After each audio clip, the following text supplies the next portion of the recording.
30% diesel पर सरकार ने 6.5 साल में एक्साइज ड्यूटी बढ़ाई और यही नहीं 258% पेट्रोल पर एक्साइज ड्यूटी बढ़ाई। मई 2014 में जब कांग्रेस की सरकार गई तो पेट्रोल पर एक्साइज ड्यूटी थी 9 रुपया 20 पैसे प्रति लीटर। मोदी सरकार ने इसे 23 रुपया 78 पैसे प्रति लीटर अतिरिक्त बढ़ाया। मई 2014 में जब मोदी जी ने सत्ता संभाली तो डीजल पर एक्साइज ड्यूटी थी मात्र 3 रुपया 46 पैसे प्रति लीटर। मोदी जी ने 6.5 साल में 28 रुपया 37 पैसे प्रति लीटर एक्साइज ड्यूटी और बढ़ाई और 19 लाख करोड़ रुपया किसानों की जेब से, आम जनमानस की जेब से, 130 करोड़ देशवासियों मध्यम वर्ग की जेब से निकाला। पेट्रोल और डीजल की लूट कब बंद होगी? 73 साल में और तो कुछ हुआ नहीं। हां मोदी जी, आपने यह जरूर कर दिखाया कि पेट्रोल और डीजल अब 73 वर्षों में सबसे उच्चतम पायदान पर है और यही चलता रहा तो ये कीमतें बढ़कर 100 रुपया प्रति लीटर हो जाएंगी। ये भी याद रखिए, यूपीए के कार्यकाल में कच्चे तेल का भाव $110 प्रति बैरल था, आज वो $50 प्रति बैरल है, यानी 100% से भी कम। फिर भी कीमतें आसमान छू रही हैं। भारतीय राष्ट्रीय कांग्रेस की स्पष्ट मांग है, मोदी जी पेट्रोल और डीजल की लूट बंद करिए। ये 19 लाख करोड़ रुपया जो आपने अपनी जेब में डाला है, ये देशवासियों को वापस दीजिए। पेट्रोल और डीजल पर एक्साइज ड्यूटी फौरी तौर से कम करिए और आम जनमानस को, देशवासियों को, मध्यम वर्ग को राहत दीजिए। धन्यवाद। I'll put it very briefly in English. The loot on petrol and diesel continues unabated by Modi government. Petrol and diesel are now at the highest point in pricing in last 73 years. This is shameful for this government. Petrol is at 84 rupees a litre now, almost in Delhi, and diesel is at 74 rupees per litre. In Mumbai, it is almost touching 80, 84, 85 rupees a litre. It is 81 rupees a litre. Modi ji, you have to answer. Why are you fleecing 19 lakh crore in last 6.5 years from the pockets of the common man? Fleece the people, profiteer from their miseries, and decimate the budget of the common person have become the new mantra for Modi government. When we demitted power, when Congress UPA demitted power in May 2014, the crude oil was at $110 per barrel. It is today trading at $50.96 per barrel, so less than 100%. Yet the petrol and diesel prices are highest ever in last 73 years in the country. If we calculate at the current crude prices of $50.96 per barrel, the price in India should be of crude oil, 1 barrel, at 3,725 rupees per barrel. 1 barrel has 159 liters. So, crude oil per liter price today is 23 rupees 43 paisa per liter. But crude oil which comes at 23 rupees 43 paisa per liter is being sold at 84 rupees per liter of petrol and 74 rupees per liter of diesel by the same Modi government. The reason is obvious. In last 6.5 years, Modi ji has increased the excise duty on petrol by 258% and on diesel by 820%. In May 2014, the excise duty on petrol was 9 rupees 20 paisa per litre. In last 6.5 years, Modi ji has added 23 rupees 78 paisa per litre of excise duty. In May 2014, excise duty on diesel was a mere 3 rupees 46 paisa per litre. Modi ji has added additional excise duty of rupees 28 paisa 37 28 rupees 37 paisa per litre. 19 lakh crore of loot from the common people. Indian National Congress demands that Modi government immediately rolls back the excise duty on petrol and diesel and give relief to the common person already facing the vagaries of insurmountable inflation as also the economic slowdown and recession. Thank you. Any questions you are welcome to ask. Can we first do this and then we'll take others.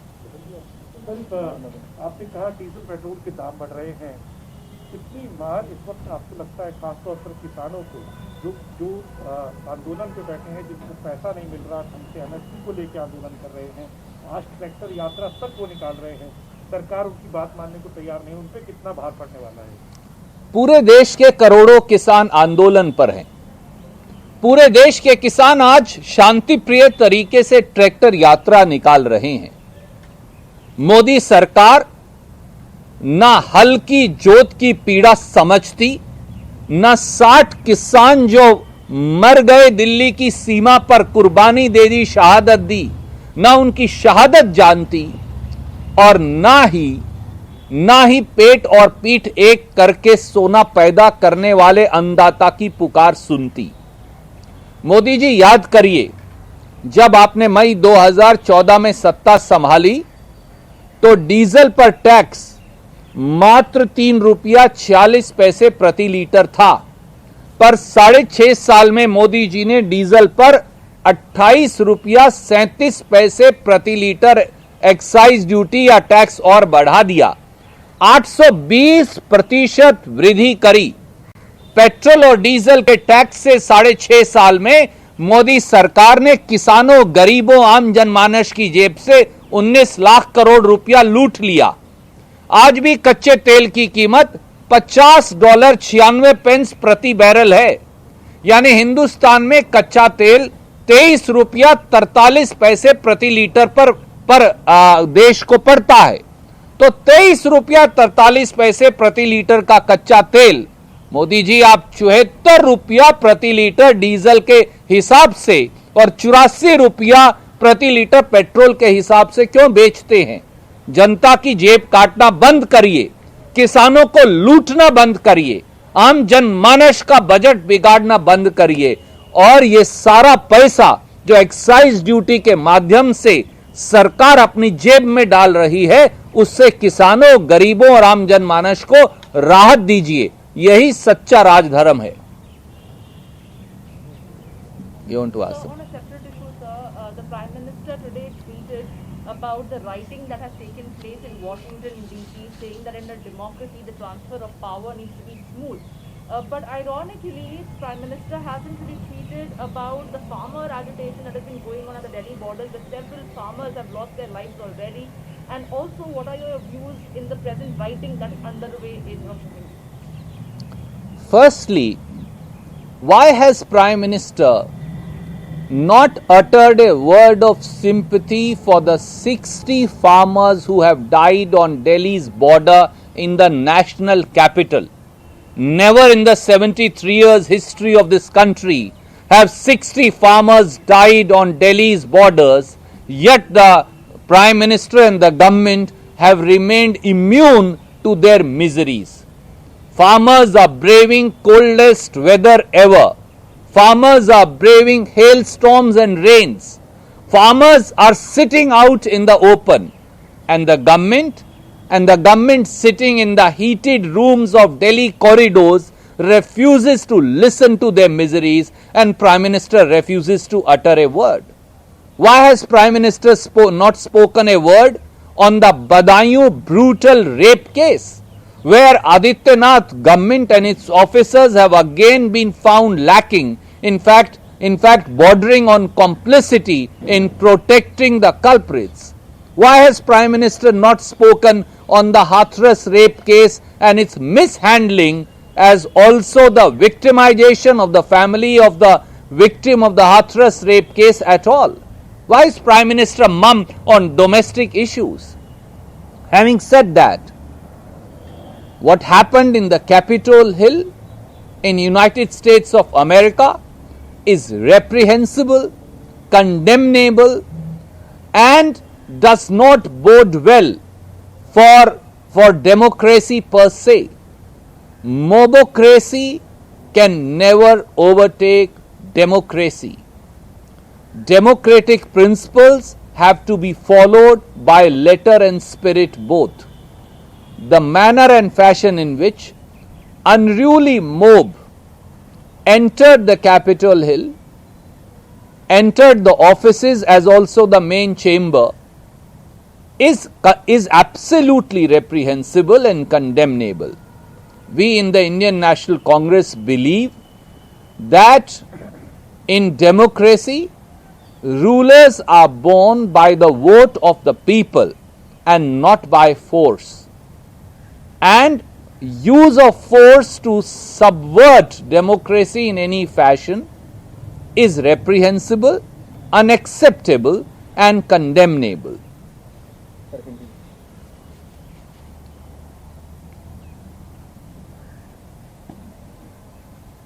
प्रधानमंत्री 60 किसानों की मौत हो गई, border पर उन्होंने शहादत दे दी, उन्होंने चुप्पी क्यों साध रखी है?